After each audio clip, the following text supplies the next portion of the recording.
A Grenioishla, a Cardigale, members and supporters of Clann Éireann and on Náisiúnta, the national shield of Clann Éireann, our new nationalist group, which was formed for the purpose of representing authentic Irish nationalism in the 21st century. No better place to come than here to Béal na Bláth, to the anniversary and commemoration of the death of General Michael Collins. Because here, even the weather is expressing the gloom of what occurred on this day so many years ago. If you're opposed to the treaty of 1921, then what happened here is perhaps just a personal tragedy that happened to a particular man who signed the wrong treaty.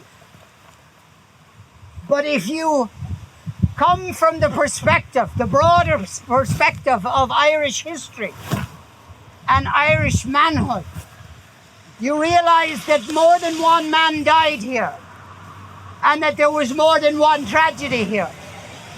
That the great tragedy of the Irish independence movement, which was hundreds and hundreds of years old, and yet here at this corner of County Cork, the great disaster happened. The man who should have led Ireland in its first years of freedom and independence.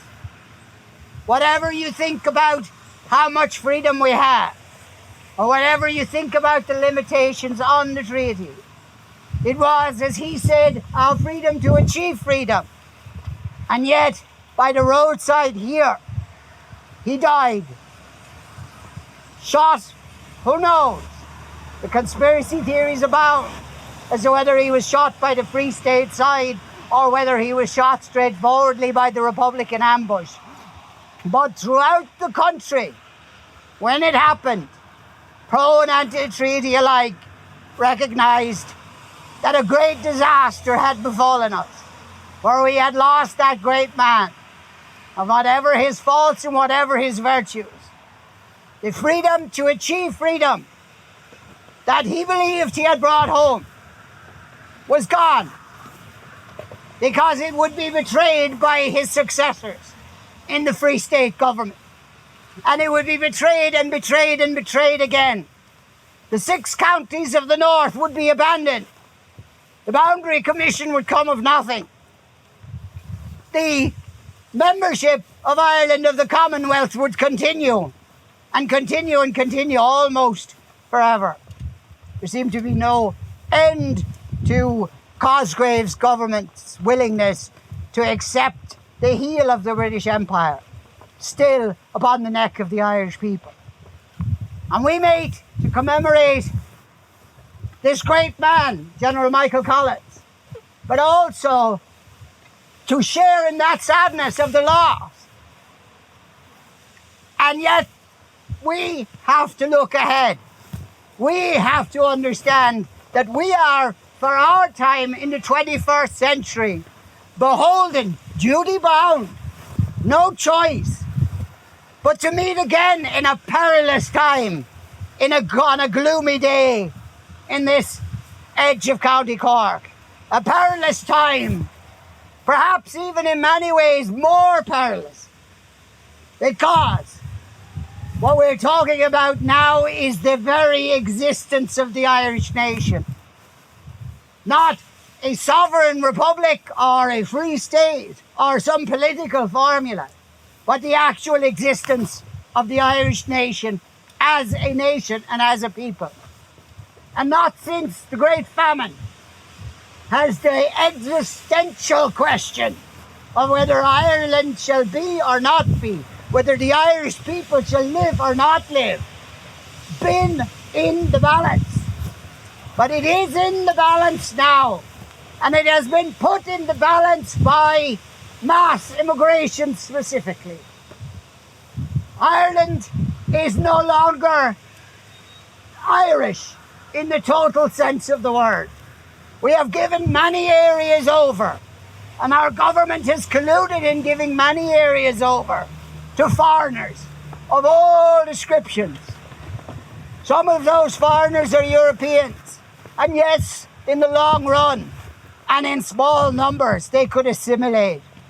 But not in the numbers in which they have come. And we look at the people who are supposed to have come from the Ukraine.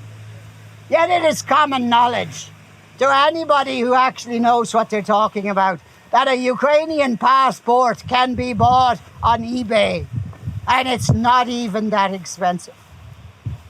And so how many Ukrainians are Ukrainian anyway? And everywhere we find IPAS centres, so-called protection centres. When you look at the people who are crowding into these protection centres, you see they are not the kind of people who need protecting. In fact, the key question needs to be asked. If they did flee a war-torn country, if they did flee for their own safety, why did they leave their wives and their children behind? What kind of men are they? In their 20s, their 30s, and their 40s, who have come here on their own for safety and protection from Ireland.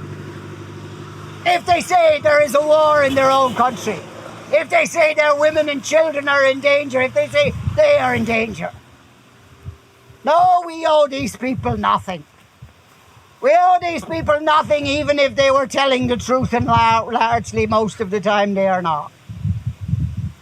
And so it has fallen to us in the 21st century to be the guardians of the Irish nation in this existential struggle. And we have no Michael Collins to lead us. And thus, we must lead ourselves. Thus, we must guard Ireland with our own hands. For there is no saviour to come to our aid. Clan Éireann exists as a political organisation that people can join and be involved in and be part of this struggle. And we know that there will be a desperate effort to silence us politically, not just in the media, not just in terms of the coverage we get in newspapers or the lies that are told about us, but literally, physically, we know this. Because some of the people behind me were involved in the National Party before, and they were there at the Ardèche when the communists came to what would have been regarded as a much more moderate expression of national identity, with hammers and possibly even knives, to bludgeon their way into that conference to silence people. We cannot allow a political organisation which is the lifeblood of the nation to be at the mercy and whim of communist mobs, of leftist mobs. And so, on Náisiúnta, the National Shield, the SN, is here too and will be going forward to make sure that the Irish people in the first instance get an opportunity to hear what it is that we have to say, that we cannot be silenced, that we are not here to create violence. We are not here to provoke violence, but we will protect ourselves. We will protect ourselves from the foreign invader. We will protect ourselves from the red mobs. And we will protect ourselves too from the overreaching arm of so-called law and order, as we saw it expressed in Newtown Mount Kennedy, as we see it expressed on a daily basis throughout this country, in Coolock and elsewhere, where the Gardaí go far beyond their legal rights and where they crush the right to protest. And where the government is determined, says it's determined, that Irish nationalism's voice will not be heard.